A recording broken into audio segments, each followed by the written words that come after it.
wintry weather set to hit the UK over the next few days. Not the same wintry weather that there's been across Eastern Europe. You can see the cold colours here on the map, but across the UK it's actually reasonably mild at the moment. However, as we run through the sequence, just watch the change in temperatures as the winds change direction. Through Wednesday, Thursday and Friday, the winds picking up and drawing down colder air from the north. Let's take it day by day. We'll deal with Wednesday first of all. This cold front starts to introduce the colder air, but the key thing about Wednesday is the winds. Look at the isobars starting to squeeze and squeeze together. The winds getting very lively indeed, starting to pick up overnight.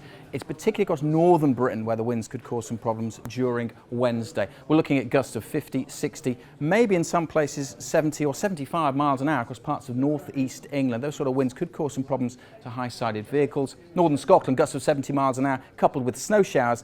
That means blizzards. So wind's the big problem on Wednesday. Then things get particularly interesting on Thursday. Big complications from this weather front. Doesn't look much, does it? But there's a lot of uncertainty about the position of these weather fronts. They will be bringing rain chiefly, but combined with the cold air, it does bring the threat.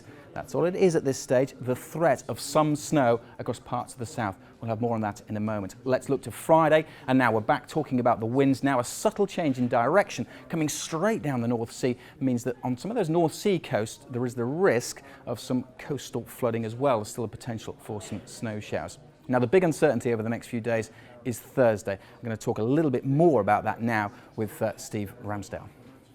Plenty of interesting weather going on over the next few days. The biggest uncertainty at this stage is Thursday and wet weather across the south. The message at the moment, stay tuned to the forecasts, keep watching the Met Office app and also stay across the Met Office website. I'm joined now by Steve Ramsdale, Deputy Chief, to talk about the uncertainties of Thursday.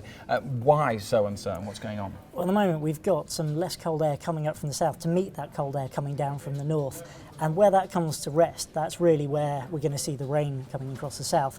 But we're a little bit unsure as to exactly how far north that's going to get. Primarily at the moment, expect it to be over the south where we're expecting to see some rain, but it could move that little bit further north as well. And if it, of course, does engage with the colder air, then we're not just going to see rain. That's right. If it moves that bit further north, it will pull colder air into the system, and that means that the precipitation as it falls will not be able to melt and turn back into rain and actually come down to the surface as snow and could potentially accumulate on the ground through Thursday. So it's important to emphasise, at the moment we are mostly expecting rain across the south, but there is that risk, as we've discussed, of seeing some snowfall tied into it as well. As I said earlier, stay tuned to the forecast and we'll continue to monitor it here in the Met Office Ops Centre.